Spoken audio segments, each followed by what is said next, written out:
이 시간 인내의 습관이라는 제목으로 말씀을 나누도록 하겠습니다. 우리의 삶은 인내의 과정이라고 표현해도 과언이 아닐 것입니다. 우리는 하나님을 믿으며 또 하나님의 뜻을 구하며 늘 인내하며 기다려야 할 때가 많습니다.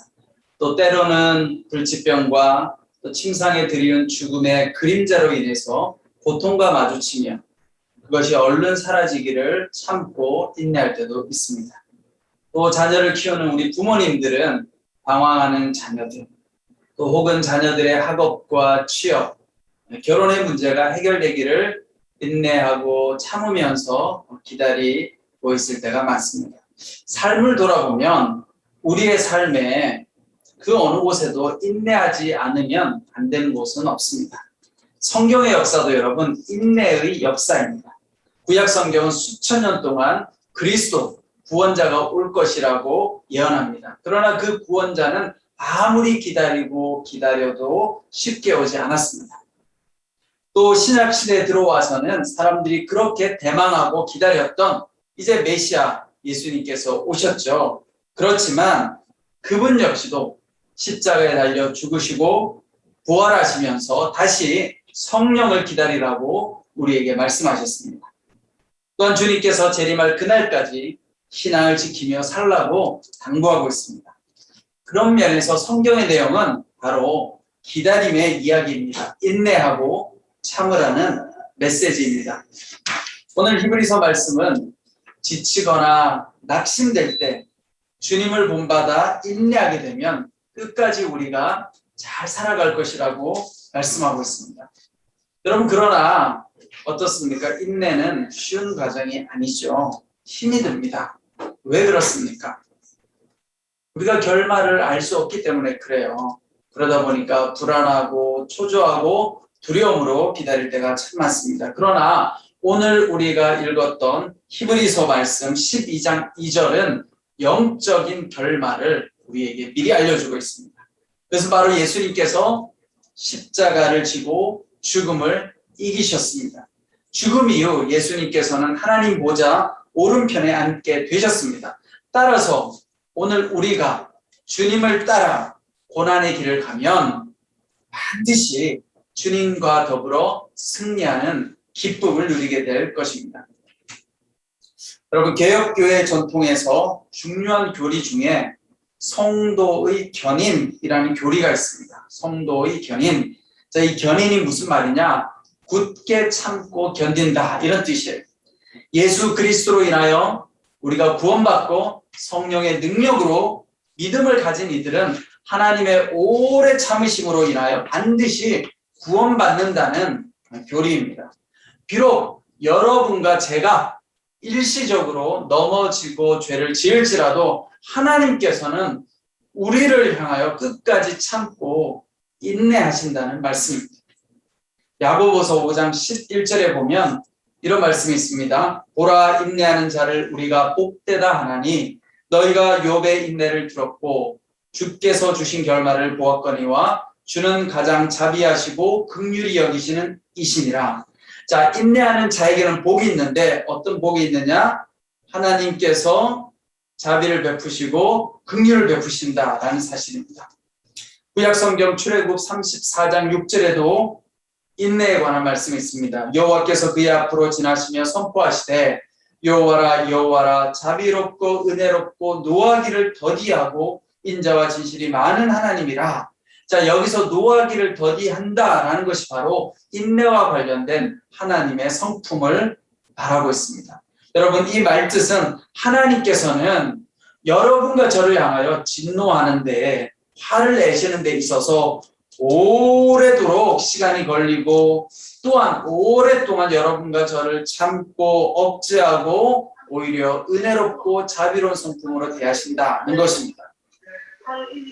시편에도 교만한 자들과 포악한 자들에게 고통을 당하는 시인이 하나님의 긍휼과 은혜와 노하기를 더디하심과 하나님의 인자와 진실에 그의 도우심을 구하는 모습을 발견할 수 있습니다.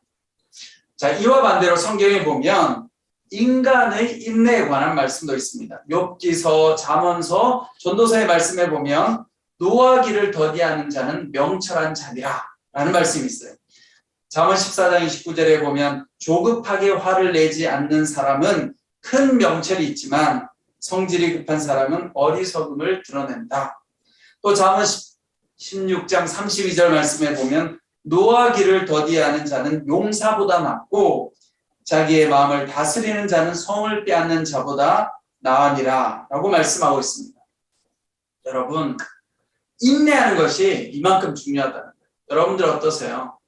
살다 보면 인내하지 못하고 버럭 화를 낼 때가 있죠. 또 내 마음이 조급하고 급해서 내가 막 하고 싶은 대로 빨리 하려고 무리수를 쓰거나 억지로 뭔가를 시도하면 반드시 그 다음에 문제가 생기고 어려움이 생깁니다. 여러분, 그럴 때마다 이 말씀을 기억하세요. 아, 하나님께서 인내하라고 하셨지. 그래, 조금만 더 참고 인내하자. 자, 이건요, 억지로 참는 걸 말하는 게 아니에요. 성경이 말하는 인내는 내가 주도권을 가지고 내가 내 자신의 마음을 잘 견뎌내는 걸 말합니다.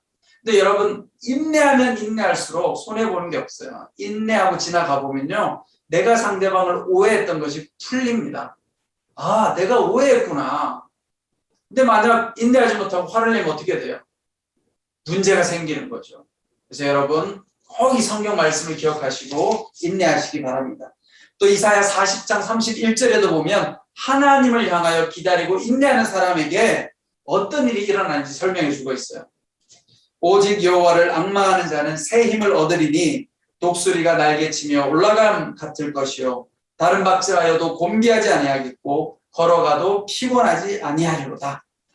여러분, 우리가 하나님을 간절히 갈망하고 기다리면 어떤 역사가 일어나요? 하나님께서 우리에게 마치 독수리와 같은 새 힘을 주신다고 말씀하십니다. 그래서 그만큼 인내가 중요한 덕목입니다. 따라서 성도는 하나님의 견인을 믿으며 끝까지 참고 인내하며 신앙생활을 할 수가 있어야 합니다. 그런데 우리가 이 하나님의 견인, 굳건하게 참고 기다려주시는 이 하나님의 견인을 붙들고 인내할 수 있는 방법은 무엇인가? 여러분, 우리의 힘으로 인내하는 거 어렵잖아요. 어떤 분은 성격상 이게 인내가 안 되는 분이 있어요. 자기 혈기를 못 다스려서 막 하고 싶은 말을 뱉어야 되고 하고 싶은 걸 억지로 해야 돼요. 그런데 우리가 이걸 조절할 수 있는 유일한 방법은 오늘 히브리서에 나오는 것처럼 예수님을 닮는 거예요, 여러분. 우리가 이 땅을 살아가면서 누군가를 모델로 삼아서 그 사람을 닮아가는 게 참 중요합니다, 여러분. 신앙생활 하는 데 있어서도요, 내 방식대로만 하려고 하지 말고 믿음 생활을 잘하는 여러분 주변의 사람들 한번 보세요. 우리 장로님, 권사님, 또 우리 집사님들 보면서 아, 저분 참 지혜롭구나. 그러면 그걸 모델로 삼는 거예요. 그분이 평소에 어떻게 말씀하시는가, 어떻게 하나님을 신뢰하는가. 그런데 우리의 궁극적인 모델은 누구신가? 바로 예수 그리스도입니다. 오늘 말씀 3절은 예수님을 본받아 우리가 살아가면 지치거나 낙심하지 않게 된다고 말씀합니다. 오늘 3절에 이렇게 기억하시죠. 여러분, 거역하는 죄인들을 참으신 분을 생각하십시오. 그리하여 지쳐 낙심하지 마십시오. 근데 예수님은 또 어떻게 참으셨는가? 2절에 나와 있죠. 그는 자기 앞에 놓여있는 기쁨을 위해 부끄러움을 개의치 아니시고 십자가를 참으셨습니다. 그래서 그는 하나님의 보좌 오른편에 앉게 되셨습니다.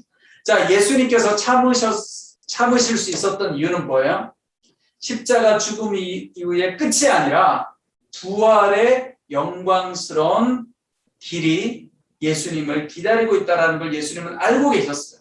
그러니까 오늘 여러분과 저에게 영적으로 주시는 예수님의 교훈은 무엇입니까? 우리가 힘들고 어렵지만 예수님을 사랑하고 예수님을 따라가고 예수님의 방법으로 살아가면 반드시 언젠가는 우리에게도 동일하게 예수님께서 부활의 영광을 입은 것처럼 여러분과 저에게도 기쁨, 하나님께서 주시는 영광의 역사가 나타난다는 것입니다. 그럼 우리는 이걸 붙잡아야 돼요. 여러분, 예수님은 근시안적인 삶을 살지 않았어요. 예수님은 항상 눈을 들어 하나님 앞에 기도하면서 하나님의 비전을 바라보았어요. 저 멀리 있는 하나님의 뜻. 근데 우리는 어떻습니까, 여러분? 당장 눈앞에 보이는 현실만 바라볼 때가 참 많이 있죠. 눈앞에 보이는 환경, 상황, 지금 당장 눈앞에 나를 힘들게 하는 사람, 혹은 또 내 마음을 좌지우지하는 그 사람의 말 한마디에 내가 휘둘릴 때가 참 많아요. 근데 그럴 때 어떻게 해야 돼요? 우리가 하나님을 바라보아야 되죠. 하나님께서 나를 향한 비전. 비전은 뭐예요? 멀리 보는 거예요. 하나님의 큰 뜻을 바라보는 겁니다. 그렇게 우리가 주님을 바라보고 나아가면 하나님께서 주시는 상급을 얻을 수 있다는 것입니다. 자, 회복의 가능성이 없어 보이는 시한부 생명을 선고받은 악성 뇌종양 환자 7명과 그의 가족 22명을 인터뷰를 해보았습니다.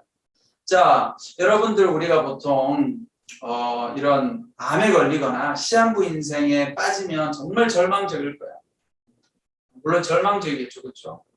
그렇지만 우리가 그런 오해를 할 때가 많아요. 저 사람은 정말 절망적이고 이제 희망도 없고 얼마나 괴로울까 그렇게 생각하는데요. 오히려 이런 악성 종양에 걸린 7명의 환자와 그 가족들 22명 인터뷰를 해봤더니 이런 이야기를 하는 거예요. 오히려 삶을 천천히 되돌아보게 하고 삶의 모든 순간을 즐길 수 있게 해주었다라고 고백했다는 거예요. 오히려 시한부 인생을 통해서 너무나 절망적이고 괴롭고 힘든 상황인데 오히려 그 순간을 통해서 이분들이 삶의 기쁨, 그 다음에 삶의 환희, 또 삶의 의미를 새롭게 경험하게 됐다는 거예요. 그전에는 여러분 우리가 삶을 살아가면서 감사한지 모르고 사는 거예요. 힘들면 너무 힘들다고 불평하고 사는 거예요. 왜 그렇게 살아요? 아직도 살 날이 많다고 생각하니까 불평밖에 안 나는 거예요. 그리고 괴롭고 답답한 거죠. 그런데 시한부 인생을 사는 분들은 이제 남은 삶이 3개월, 6개월밖에 없는 거예요. 그러니까 오히려 6개월 남은 삶을 어떻게 하면 내가 가장 의미 있게 살아요. 그리고 6개월밖에 남지 않았다고 생각해 보니까 내 삶이 너무너무 소중하다는 걸 깨닫게 된다는 거예요. 가족이 너무나 귀하구나. 하나님이 너무나 나에게 은혜를 많이 주셨구나. 그래서 오히려 이제까지 살아온 삶보다 훨씬 더 의미 있고 값지고 보람된다는 것을 느끼고 경험하게 됐다는 거예요. 여러분 그런 점에서 우리가 삶을 살아갈 때 인내가 참 중요합니다. 우리가 인내하다 보면 이런 힘든 상황 가운데서 오히려 그동안 놓치고 있었던 것을 바라볼 수 있게 된다는 거죠. 사랑하는 성도 여러분, 인내는 습관이에요. 습관이 필요합니다. 여러분, 인내하려고 하면 잘 안 되죠. 평소에 인내가 잘 안 되시는 분들은 습관을 만들어야 돼요. 여러분 습관은 뭐예요? 똑같은 행동을 자주 반복하다 보면 나도 모르게 습관이 되는 거예요. 인내도 마찬가지죠. 경험에 의해서 지난번에 내가 한번 참았더니 훨씬 더 좋은 결과가 나오더라. 그때 내가 어떤 사람을 오해했는데 잘 참고 있다가 확인해 보니까 물어보니까 내가 잘못 생각을 했더라. 그러니까 이번에는 화를 내지 말고 한번 시간을 기다려 봐야지. 그리고 확인해 봐야지. 그렇게 자꾸 인내하는 습관을 가지게 되다 보면 우리의 삶이 점점 더 풍성해진다는 것입니다. 결론적으로 우리가 인내하는 습관을 키우기 위해서 누구를 본받아야 돼? 예수 그리스도. 주님도 인내하셨다는 거예요. 왜? 하나님께서 주시는 영광을 얻기 위해서. 오늘 우리가 예수님 붙잡고 주님 나와 함께 해주십시오. 제가 주님 붙들고 나아갑니다. 지금 힘들고 어려운 이 삶을 잘 감당하게 해주십시오. 반드시 주님께서 반드시 때가 되면 좋은 것으로 또 영광스러운 것으로 제 삶을 인도하여 주실 줄 믿습니다. 여러분 이런 고백을 가지고 주님을 붙들고 인내의 습관을 살아가는 여러분 되시기를 축원합니다.